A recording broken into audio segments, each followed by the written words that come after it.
I've been sent in answer to your prayers.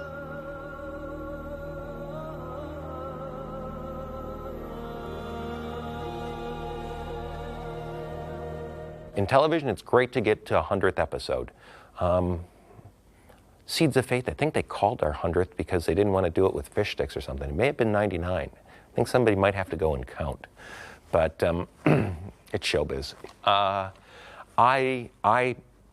loved that episode. I loved aspects of it. I thought Renee and Kevin Smith were tremendous together. I thought Hudson and Tim Amundsen as Eli in our Garden of Gethsemane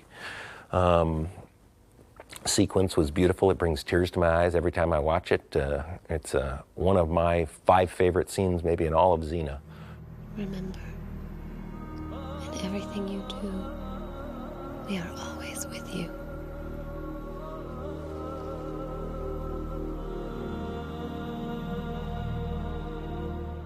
I think it's really weird. I think it's really, really weird.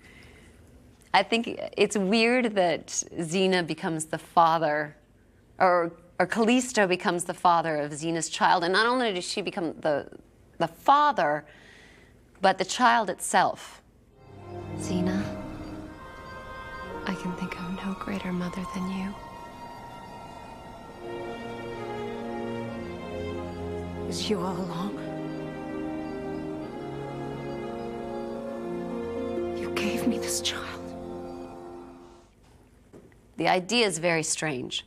I think on an esoteric level, it's fascinating that we all affect each other so much, that how much, this is going to go pretty deep, I don't know, it's going to be interesting, but how much are we truly ourselves? And how much are we little bits of all of us? Like everyone you've ever encountered.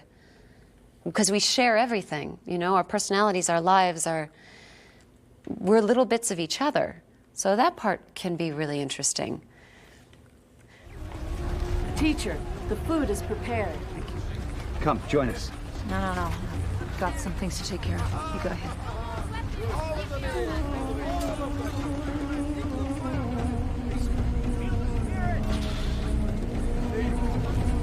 We did something with Xena, though, that to this day curses me. It was a script problem. We sent her on a mission that meant nothing in order to get her out of the way so that Eli could get killed, because it couldn't really be on her watch. And man, oh man, I wish we had a better script solution to that led her away than chasing some ridiculous little bad guys for nothing. So even though it was an episode with huge power and great things for all the supporting cast, Xena's role in and of itself was weak at times.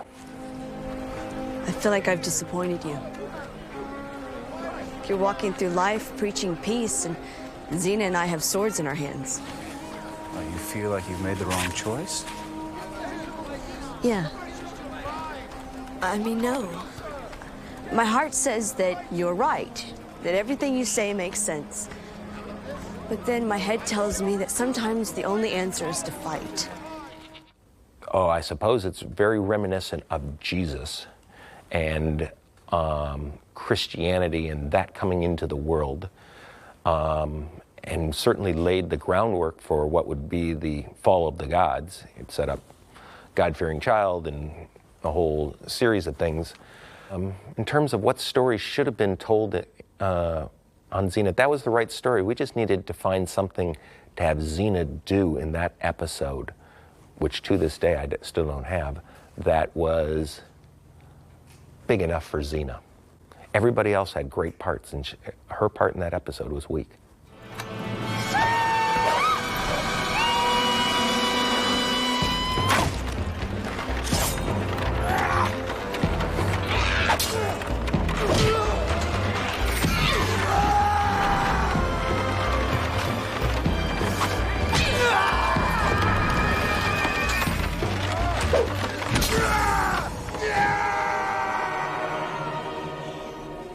The centrepiece of Seeds of Faith was the big fight on the suspension bridge, which involved a lot of second unit elements, and there were lots of top shots down on the suspension bridge with where we put blue screen underneath so they could then put in the ravine and the river down below. And I think those are actually pretty realistic. They work pretty well on that. So I think that was a good 2 or 3 days working on those sequences, just to make that a nice dramatic centrepiece of the show.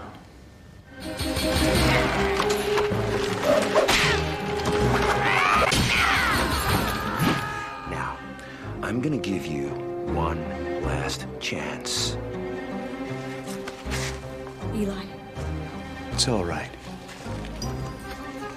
No, Ares. I'm gonna give you one last chance.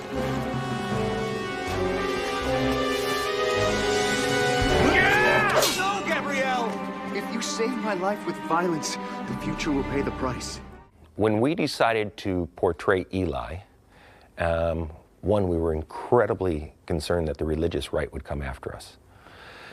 And we had originally called him Issa, ISSA, which was supposedly the historical name of Jesus who went to India.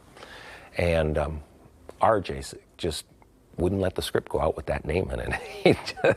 So, and rightfully so. The last thing we needed was, after The Way, to have more trouble with religious groups. So, so we went, all right, Eli's a very veiled name for that. But when we decided to do that, the last thing we should do is the typical painting you always see of Eli or Jesus and that. So I had just seen some special on TV with David Blaine, and I went, that's who should play this part. Kind of the magician and street smart character who gets a calling and doesn't know what to do with it, and contacted David Blaine and threw buckets of money, told him, hey, it's a chance to play this, and he said, that's not what I do. That's not what I want to do. I'm doing this other stuff. And he's remained true to being a magician, and as opposed to an actor or an illusionist. I don't know actually what he considers himself. But then we auditioned like 150 people and went, no, they're not the same as David Blaine. They just didn't have the same charisma on screen. And finally, Ted Raimi said, hey, I worked with this guy. You should read him. He's a really good actor. Brought him in, and he looks exactly like what I don't want for this part. And but read and gave a great rating, and well, kind of got to go with the best person for the part. So, and he was great. So now you can't even see. I can still see David Blaine, but he probably wouldn't have pulled it off with the same dignity that Tim did.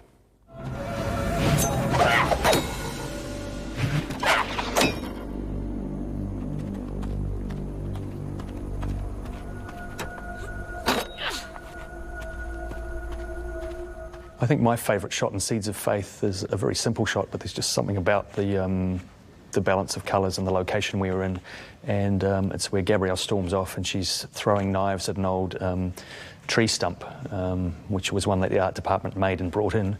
But it's in amongst the dunes, the sand dunes at Bethel's Beach. And there's just something lovely about the frame. There's a nice diagonal horizon from the sand dune, and it's black sand, and the kind of stark bleached white tree stands out against it. And I think I snuck a little graduated filter in the sky to make the sky bluer and more enriched. And yeah, it's funny, but it's just one of those frames. I look at it and go, yep, that's simple, but it does the trick. It's good.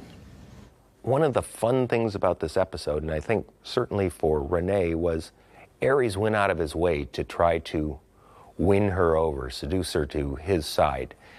And he certainly had never paid her any attention in the past except as an irritant. And so he pushed as hard as he could to try and get her to become his new warrior princess, knowing that Xena wasn't going to be that. And whether he really was, well, however it would have worked out, I don't know. We never had to answer that question. But we got to play all the drama of him in the hunt for her. Eli, these people think that you're going to lead them in a war against the gods. It's not a war of violence. It's a war of peace. How does that work? The time of the Olympians is over, Xena. The gods have no choice but to give us what is rightfully ours. Not without a fight, they won't. Let them come. Love will be our shield and our weapon. Seeds of Faith was directed by Garth Maxwell, and I've shot a feature film with Garth many years ago, and quite a lot of Xena episodes, so it was a really nice reunion to be together with Garth again on that episode.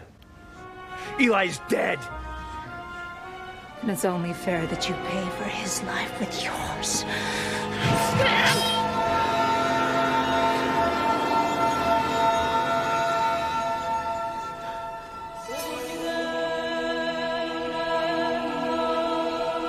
We don't need a sacred dagger.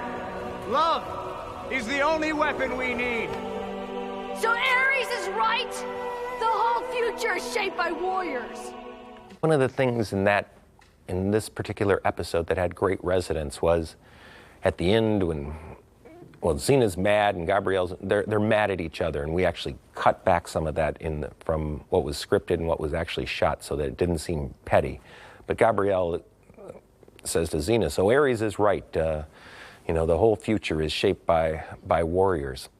And unfortunately, kind of if you look at history, it sure seems that way. Mr. Bush is trying to make it that way. Maybe one of those cases of sad but true, but the Quakers really haven't changed the world. So although I think it's ultimately peasants, kind of, when the peasants can kill the royalty, everything changes.